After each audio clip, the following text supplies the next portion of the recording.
Hello and welcome to our last episode of 2024 of the Opus WealthStyle podcast. My name is Iván Watanabe here with my great partner, Evan Wohl. Evan, what's going on, man? How are you doing? Doing great. Grateful for you and the year and all the great things we got going on. And my Penn State team playing in the playoffs tomorrow, though by the time this comes out, we'll know one way or another whether they're in it or not. Fingers crossed for you, my friend. Fingers Thank crossed. You. Yeah. Awesome. Well, I'm psyched for the podcast today. 2024 was a tremendous year for a number of different reasons, and just wanted to do a little bit of a recap as we go into 2025 and talk a little bit about some of our learning experiences this year, some highlights for the year, just, kind of wrap this year up as best we can. Let's do it. Cool. As you and I were chatting before this recording, just thinking about some of our favorite learning experiences or highlights for the year. Is there anything in particular that you thought about as you're wrapping up the year that was notable or of particular importance for you? There's a lot. My kids, my wife, everyone in my family are healthy and happy and learning and growing, and I am learning and growing, and me and my wife are learning and growing, and how to be better parents, which is a difficult experience at times, more often than not. But I think as I reflect on the year, I think the biggest thing for me was the gratitude of the support system I have around me in both personal and professional life. On the personal side, I've got a great business coach, Paul Malala, who's awesome, that we speak a lot about both personal and business, all areas of life, physical and mental health, et cetera. It's always been really important to me to balance all of that, to make sure that, I'm learning and growing in all areas of life. But especially this year, I found with inflation being so high, I guess at the beginning of the year, I was having a lot of conversations this year that people were struggling. People were spending more money than they were used to or expecting to. And, that was translating into some tougher conversations that I was having to have with people. And, to be able to reach out to people that I admire and care about, like you and many other people in our company, legends in the industry.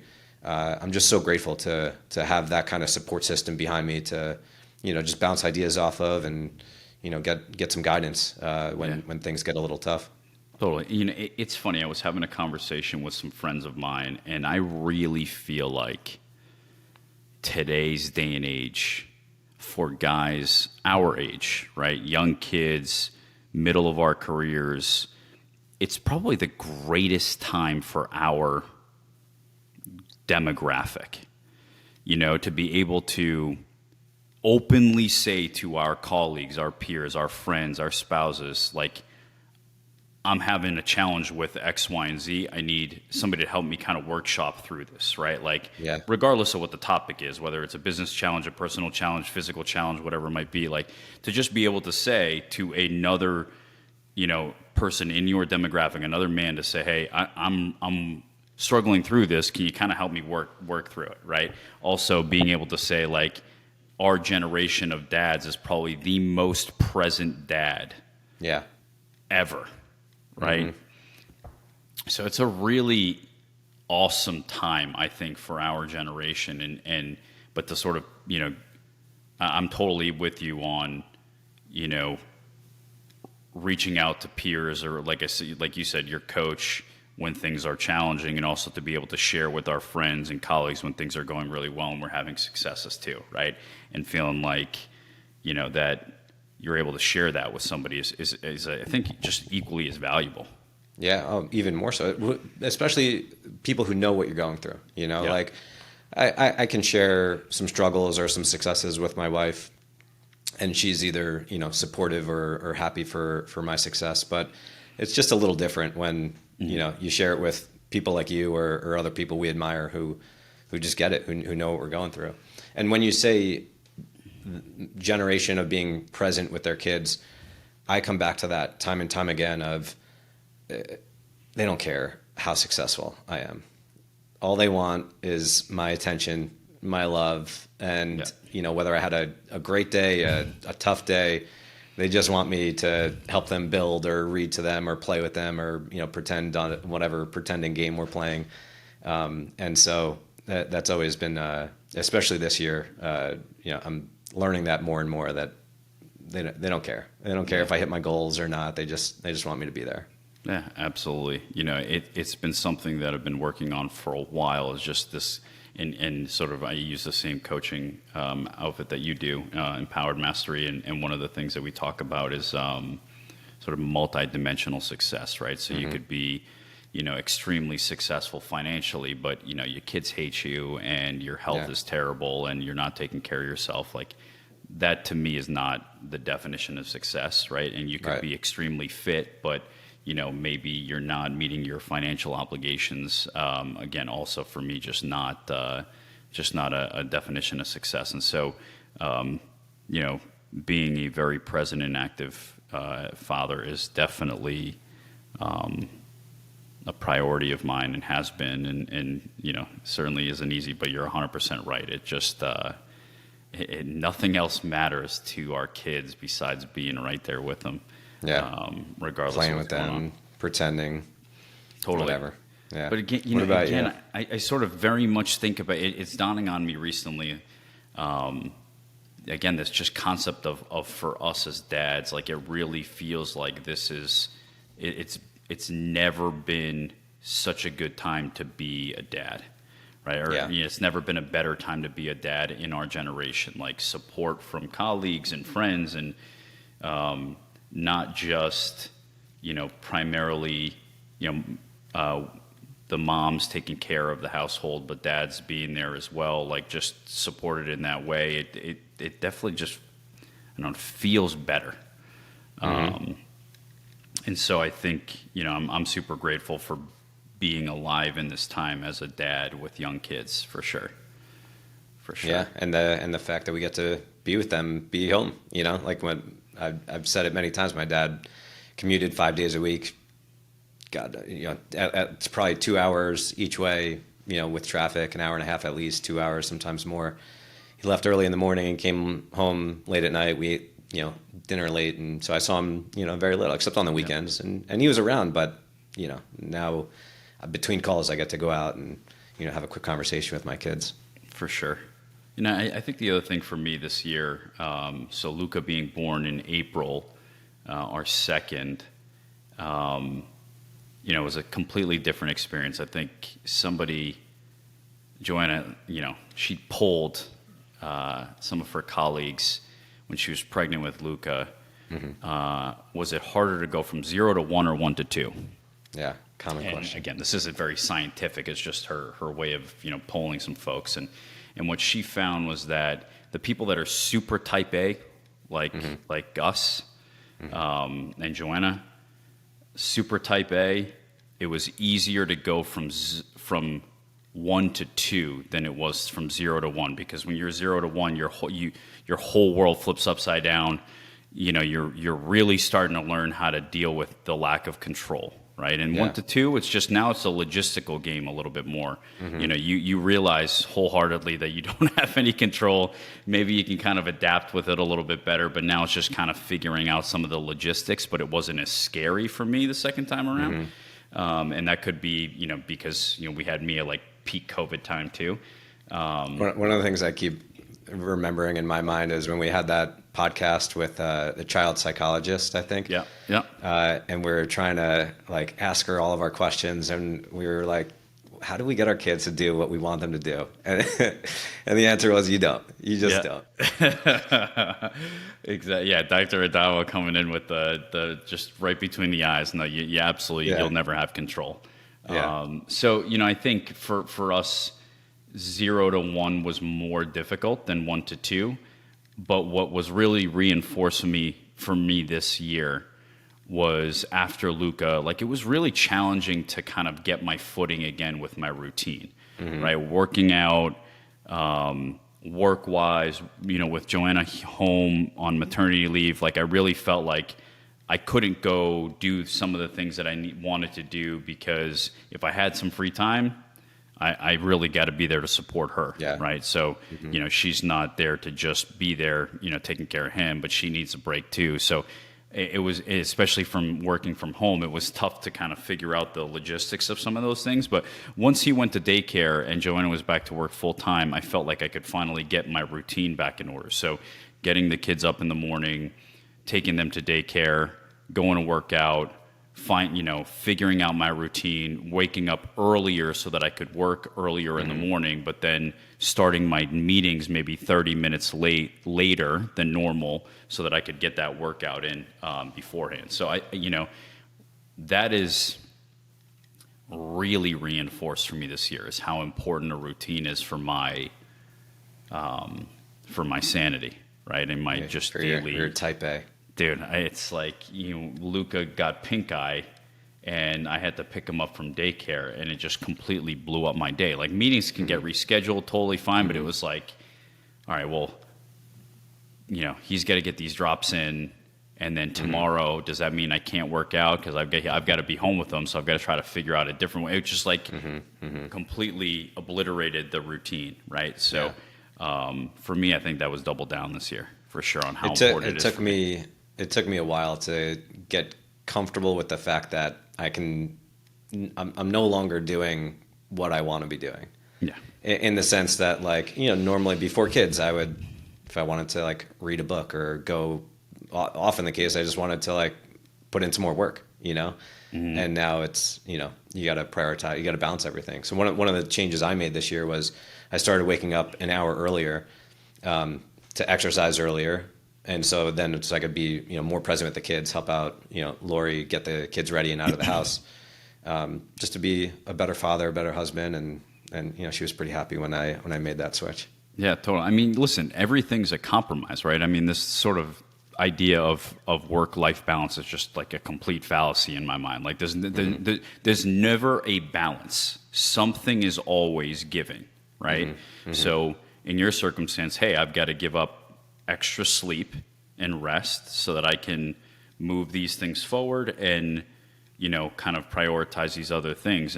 Like, again, it doesn't mean that imbalance is bad. It's just what you're willing to sacrifice for those other things, right? I didn't even give up sleep. I just started going to sleep earlier. So what I gave up, but I did give up something. And I gave up, we weren't staying up as late watching whatever shows. Sure. So, but totally. And it's a perfectly valid, trade-off for you, and works out really well. I think the other thing I've been thinking about a lot lately is sort of like seasons of life. Right now we are in the season of like our kids really dictate every waking free moment that we have, right? And when we're like, hey, I've got to, do I want to go to this trip? Or, but what kind of impact is that going to have on my family time? Do I want to go to this holiday party, or does that mean that I've now got to find a sitter? And is that worth the trade-off, right? I got to, like, those things really, we're kind of in that season of the kids really driving a lot of that, and that won't be forever. Yeah. Lori reminded me of that I don't even remember what it was, but Quinn, my oldest daughter, was frustrating me with something. She was asking me to do something that I knew she could do. And, I like to push my kids a little bit. If there's something that they can do, I like to, make sure that they can do it. And Lori just reminded me, just do it for her. She's not going to be asking you to do this for that much longer. Yeah. And so, as soon as she said that, I was like, all right, she's right. And man, I'm telling you, it was like the first that I will definitely be present for this time around, where there was just one, I would give Mia her bottle in the morning every day. And then there was just a morning where I no longer gave her a bottle, and I didn't realize that the last one was the last one. Right. And so, like, I don't know, for some weird, I was like, oh, that's kind of a bummer. Like, I didn't even really cherish that last one. This is the last one I'm giving her ever, right? So this time around with Luca, I'm like, I will 100% be aware and present. When is the last one? I'll know exactly when that is, that, I'll make sure to cherish that as much as possible. But it's I think it's tough to get, to feel that way about everything, right? Everything could be the very last one, obviously. Yeah, But absolutely. I think it's very difficult to kind of to live life that way from a practical point of view. But maybe we could do that a little bit more in 2025. You know what you'll remember is the last diaper. That Yeah. was until you're a grandpa. Yeah, exactly. Um, you know, Thinking about sort of like 2025, you and I have been talking a little bit about what to expect going forward, or maybe we'll take one step back. Why don't we talk a little bit about sort of things in the world for 2024 that were big this year, right? So cryptocurrency had a major sort of resurgence in 2024.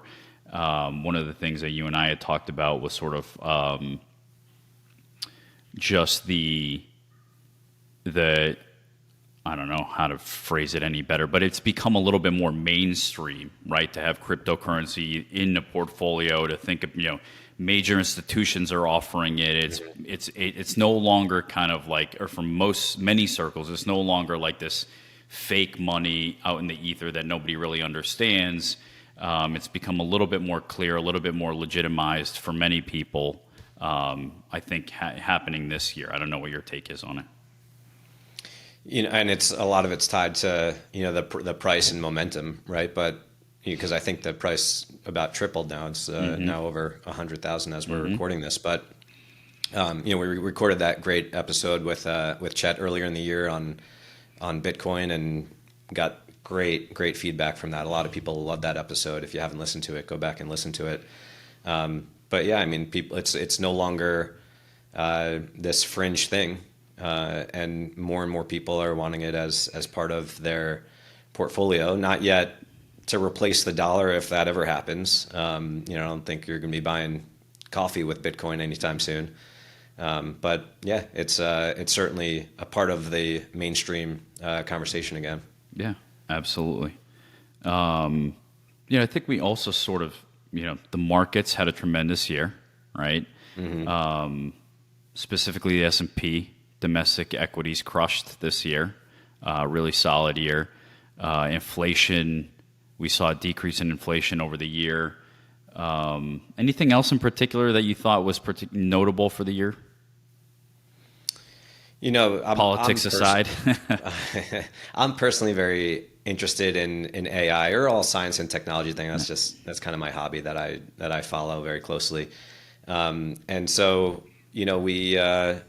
I think it was another big year for AI and will continue to be.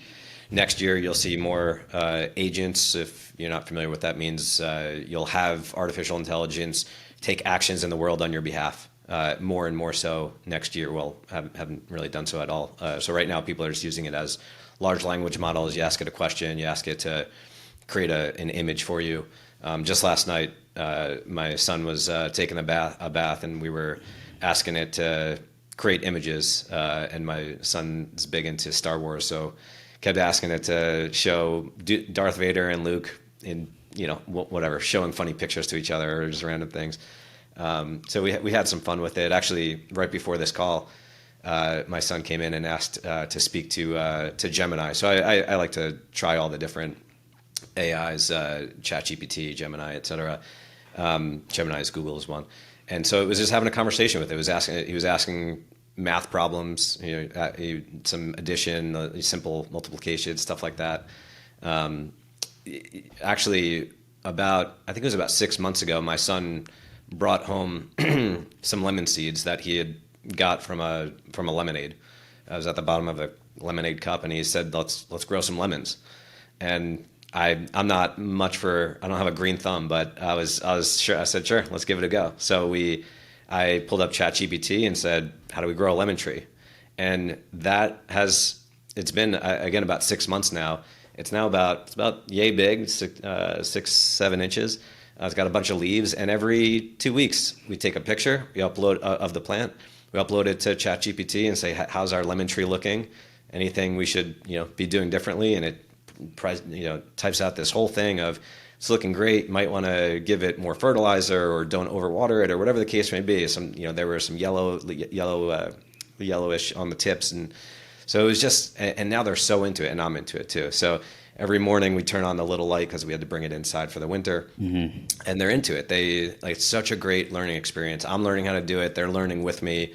They ask me, they say, ask it this, ask it, are we giving it too much sunshine? Are we, whatever they want to ask. And it's such a great learning experience. And I think that kind of thing will happen more and more often going forward. And I think it's really important that you introduce your kids to this technology as soon as possible and get them thinking, like, what are some of the questions that they can use this tool and technology for?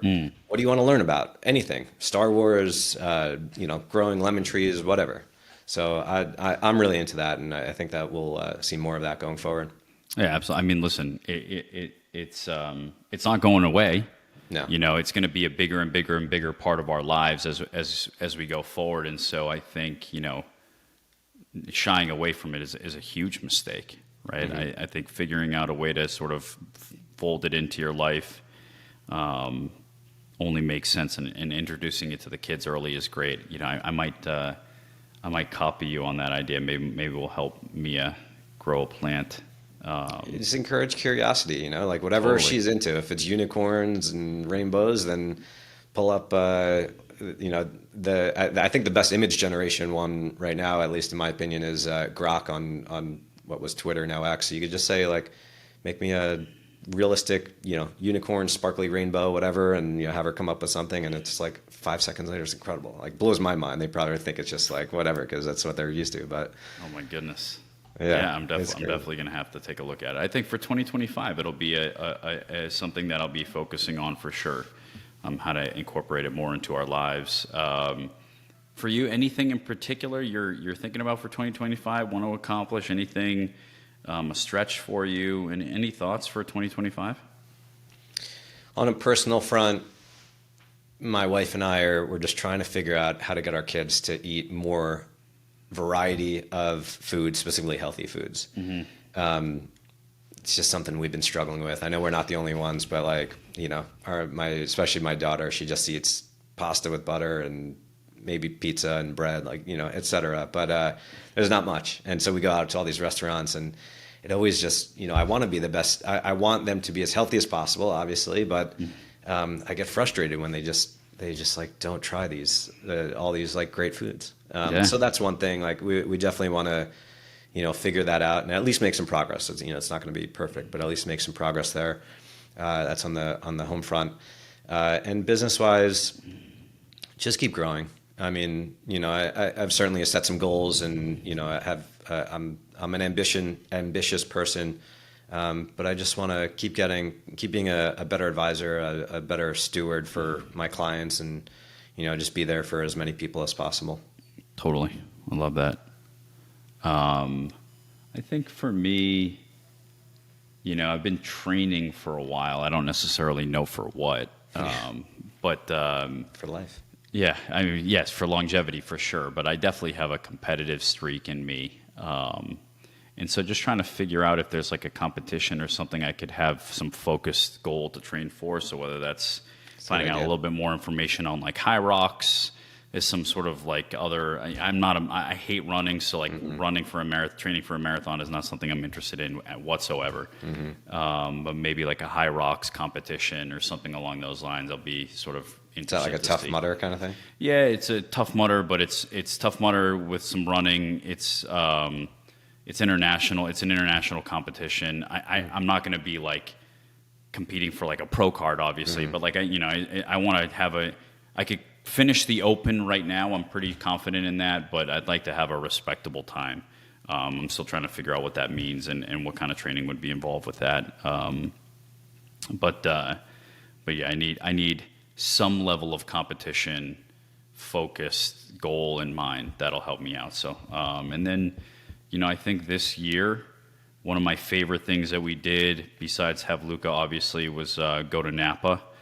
With some friends. It was our first trip away from both kids. We went for about 5 days, just an incredible trip. And my goal for this year is to see if we can carve out some more family time, trip time, away time.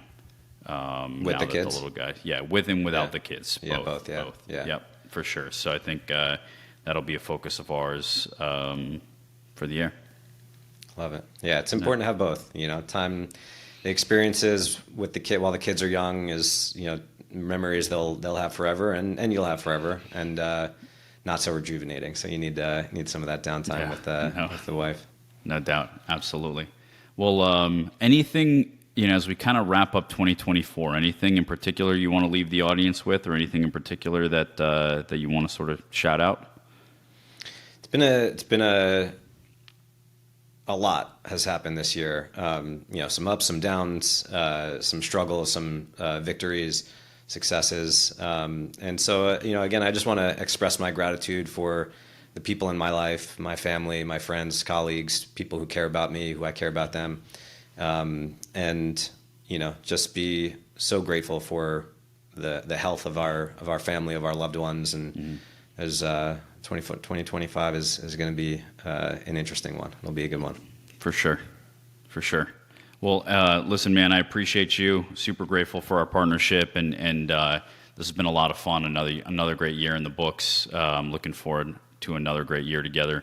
And to you, the listening audience, thanks for tuning in to another episode of the Opus WealthStyle podcast. Make sure to click subscribe below to be notified when we release our next one. See you next year.